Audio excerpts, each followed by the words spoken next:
Հարգելի գործընկերներ, ողջունում եմ ձեզ։ Շատ կարևոր թեմա ենք հիմա քննարկում, որի հետ կապված ես ցանկանամ ավելի ընդհանուր տեսակետներ ներկայացնել։ Խոսքը վերաբերում է կառավարության, քաղաքականության։ Տեսեք, ինչ ունենք մենք։ Մենք ունենք կառավարության կողմից բաժիչ քաղաքականության ռեալ ապացույց։ Եվ ինչու՞ն է դա դրսևորվում։ Ինչպես գիտեք, վարչարարությունը ինքը բարդ իրավահարաբերություն է։ Ինչու, որովհետև մի կողմից պետական մարմին է, որ ունի իշխանական գծակներ եւ մտնում է հարաբերության մեջ քաղաքացու կամ իրավաբանական անձի հետ եւ այդ հարաբերության ժամանակ նաեւ ինքը հանդիսանում է այդ գործով ճակերտների մեջ դատավորում։ Ինչպես ասում են, վարորդը նաև հսկիչ է։ Այսինքն եւ ինքը մտնում է հարաբերության մեջ եւ ինքն էլ լուծում է այդ հարցը։ Եվ բնական է, որ այստեղ օրենսդիրը վարչական մարմնի այդ առավելությունները զսպող որոշակի մեխանիզմներ է սահմանել։ Պատահական չէ, որ վարչարության դիմումների վարչական վարույթի մասին օրենքը նախատեսել է շատ կարևոր սկզբունքներ, ինչպիսիք են կամայականության արգելքի սկզբունքը, հայցողության լիազորությունները ժամանակակից սկզբունքը, համաչափության սկզբունքը, ձևական պահանջները չարաշահելու սկզբունքը եւ մի շարք այլ սկզբունքներ, որոնք վարչական մարմինն ասում են, որ քանի որ դու ինքդ այս հարաբերության մեջ եւ հարց լուծող ես եւ կողմ ես, ապա դու պետք է որոշակի կանոններով հարաբերվես, որպեսզի քո հարաբերությունը չարի չդառնա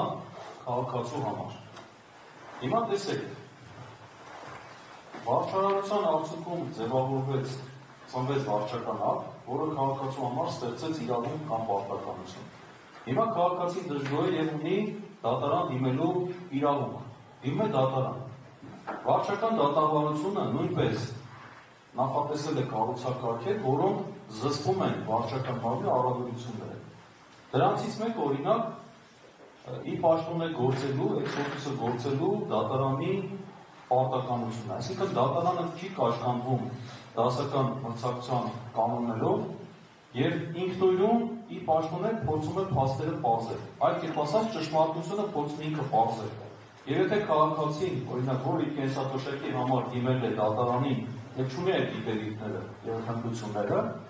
այս դեպքում դատարանն ինքը կարող է, այսպես ասած, այդ քաղաքացու փոխարեն պարզել, թե ինչ է տեղի ունեցել։ Եվ ապացուցման բեռներ դրվում է վարչական մարմնի վրա։ Սա հենց այդ առավելությունները սահմանափակող կառուցակարգերից մեկն է։ Դրանցից մեկը նաև այս վարչական ակտի կասեցման ինստիտուտն է, որը ինչ է նշանակում։ Նշանակում է, որ երբ որ քաղաքացին դիմում է դատարան, վարչական ակտը լիցուկի նկատմամբ ուժ է կիրառվել այդ վարչական ակտը վիճարկելու հարցով, ապա այդ վարչական ակտի կատարումը օրենքի ուժով կասեցվում է։ Չի գործում այդ անբարենպաստ հետևանքը քաղաքացու նկատմամբ այնքան ժամանակ, քանի դեռ դատարանը իր վերջնական խոսքը չի ասել։ Հիմա այս մոտեցումը այսօր կառավարությունը փորձում է վերացնել։ Այսինքն ասում է քաղաքացին, որ այս առավելությունից այս առավելությունն եմ տալիս վարչական մարմնին, հիմա նույնիսկ եթե անհիմն ուրիշ բաներով չբնորոշեմ, ակտ է ընդունվել, դու տար վճարի այդ գումարը, այսինքն այդ դրացույց ծախսը կրի, դրանից հետո եթե կպարզվի, ես այդ կերպ այդ հարցը կլուծեմ։ Այսինքն քաղաքացուն ի սկզբանե դնում է վատ վիճակի մեջ։ Հիմա եթե մենք մի քիչ հետ կանգնենք, ինչպես ասում են, ծառը ճանաչում է փրկուց, հետ կանգնենք, տեսնենք դա ինչ է տեղի ունենում։ Ապա ինչ կտեսնենք։ Տեսեք, պետական տուրքի չափերը դատարան դնելու բարձրացվել է։ Այսինքն քաղաքացին, որպեսզի